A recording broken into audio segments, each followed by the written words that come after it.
Le Grand Matin Sud Radio, 7h-10h, Patrick Roger. Il est 7h14 minutes, c'est à la une sur Sud Radio. Lâchés par Lactalis, 2 frères producteurs laitiers dans la Manche sont au bord du précipice financier. Nous sommes avec l'un des 2 frères, Christophe Lescalier. Bonjour. Bonjour. Merci d'être avec nous. Alors, beaucoup de gens ont vu passer sur les réseaux sociaux ces derniers mois des producteurs laitiers qui jettent par centaines, voire milliers de litres leur lait. Pourquoi ? Parce qu'ils n'ont plus de laiterie pour collecter leur lait. C'est votre cas. Vous avez été lâché par le géant Lactalis. Alors, il faut dire les choses parce que vous aviez eu un problème sanitaire dans un premier temps. Hein, c'est ça. Racontez-nous, Christophe Lescalier, ce qui s'est passé. Alors oui, notre histoire remonte, on va dire, à quelques années. Effectivement, en 2014, on s'est retrouvé avec un problème sanitaire, mais qui a été donc maîtrisé depuis. On avait un problème d'installation de traite, donc qui a été résolu. Donc depuis, on a renouvelé une partie du troupeau. Tout était bien reparti. Oui. Et donc en agriculture, on a des réglementations à respecter. Et on a ce qu'on appelle la charte des bonnes pratiques d'élevage. Oui. Une charte qui est élaborée par l'interprofession laitière. Il y a 46 critères à respecter. Bon, sur le principe qu'il y a une charte, c'est normal, pas de problème. Donc, on a commencé à renouveler la charte à partir d'avril 2023. Et à la dernière visite de Lactalis, des 2 techniciens, en août 2024, tout était OK. Donc, j'avais le sourire, on a fait la visite d'exploitation, on a examiné tous les dossiers, donc c'était OK. Il nous dit, voilà, vous aurez une réponse par courrier, très bien. Et en octobre 2024, la douche froide, courrier recommandé, que la charte était refusée. Oui. Et là, on a tout de suite vu que sur le courrier, qu'il y avait quelque chose qui clochait, puisqu'en fait, on nous avait mis 4 ou 5 points non validables, notamment sur des documents qu'on avait pourtant envoyés, qu'il manquait des documents qui avaient pourtant été envoyés 2 fois en double par mail. Donc déjà là, c'était un peu douteux. Ouais. Donc j'ai rappelé le technicien, il m'a dit, oui, écoutez, non, ce n'est pas nous, c'est la direction, etc. Donc je suis entré en contact avec eux, ils sont revenus en décembre, c'était un peu tendu, là, avec le directeur. Et nouveau courrier, et là, on nous dit clairement, à partir du 1er avril, jusqu'au 31 mars, fin du contrat, 31 mars 2025, et après, on rupture de contrat. Donc résiliation de contrat. Oui, donc on comprend bien, Christophe Lescalier, qu'il y a eu des échanges évidemment de courrier, un manque de compréhension, des choses qui manquaient, ce qui fait que vous êtes dans une situation toujours difficile parce que Lactalis ne reprend pas votre lait. Vous avez tenté une médiation, mais ça a été refusé, hein, c'est ça, auprès du ministère de l'Agriculture. Alors aujourd'hui, vous êtes dans quelle situation ? Qu'est-ce qui se passe alors ? Eh bien aujourd'hui, donc nous on n'a pas calé, on continue à faire nos vaches depuis le 1er avril, et puis on n'a pas d'autre choix que de jeter notre lait, comme on dit, à la fosse à lisier, il n'y a pas le choix.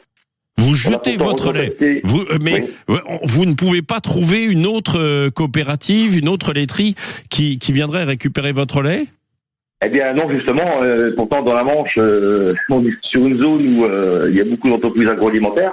Oui. On a des laiteries, donc ils sont même pas loin de chez nous. On nous a contacté, on a contacté 5 laiteries en tout. Oui.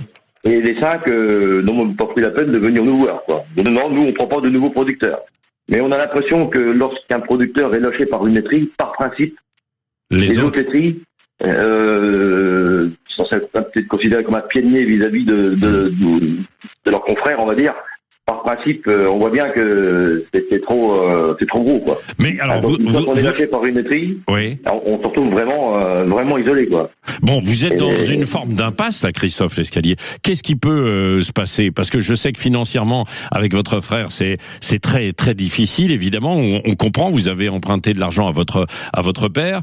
Qu'est-ce que vous répond le ministère de l'Agriculture ?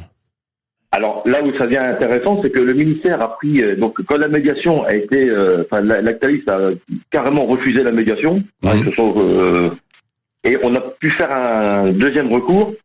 Et là, le ministère nous a pris en main. On a été reçus donc au ministère le 30 juin 2025. Oui. Et entre-temps, donc, ils avaient décortiqué toute la charte des bonnes pratiques, enfin, toutes les notations faites par Lactalis. Oui. Et sur les points non validables, donc ils ont retoqué Lactalis. Donc Lactalis était présent au ministère à la réunion, ça durait 3 heures. Et dans la conclusion, ils ont demandé à Lactalis, ils ont dit voilà, nous on vous demande de reprendre la collecte immédiatement. C'est une demande parce qu'un ministère n'a pas de pouvoir contraignant. Donc le temps de refaire la charte, mais au moins de reprendre la collecte, parce que refaire une charte, c'est pas du jour au lendemain, il y a 46 clercs. Donc ils demandaient, je crois, 4 mois, et au moins pendant 4 mois, le temps de refaire la charte. Et Lactalis a refusé. Donc c'est ça qui nous a un petit peu quand même écœuré. Bon, donc le ministère, c'est quand même l'administration principale. Donc elle n'a pas de pouvoir contraignant, c'est-à-dire qu'une équipe peut dire nous, le ministère, ce que vous nous racontez, en clair, on n'en a rien à faire. Quoi. Bon, donc vous êtes dans une impasse. Qu'est-ce qui est possible de faire en un mot, en fait, pour terminer? On a compris votre histoire malheureuse, hein, Christophe Lescalier. Qu'est-ce qui peut se passer là, en un mot? Si nous, notre exploitation, elle est vraiment faite pour faire du lait sur une zone de marais. C'est principalement de la prairie. Nous, il n'y a pas d'autre choix. Il faut absolument qu'on retrouve un collecteur. Sinon, c'est quasiment impossible de faire une reconversion.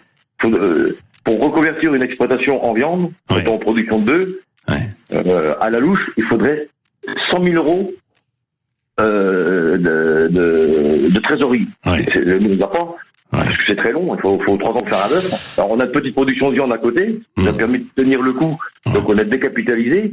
On a aussi vendu des vaches laitières, ce qui est quand même un comble, alors que justement, c'est là-bas, c'est notre travail. De votre exploitation. Pour recommencer à recapitaliser, aussi en vaches laitières, il faut absolument qu'on retrouve un collecteur.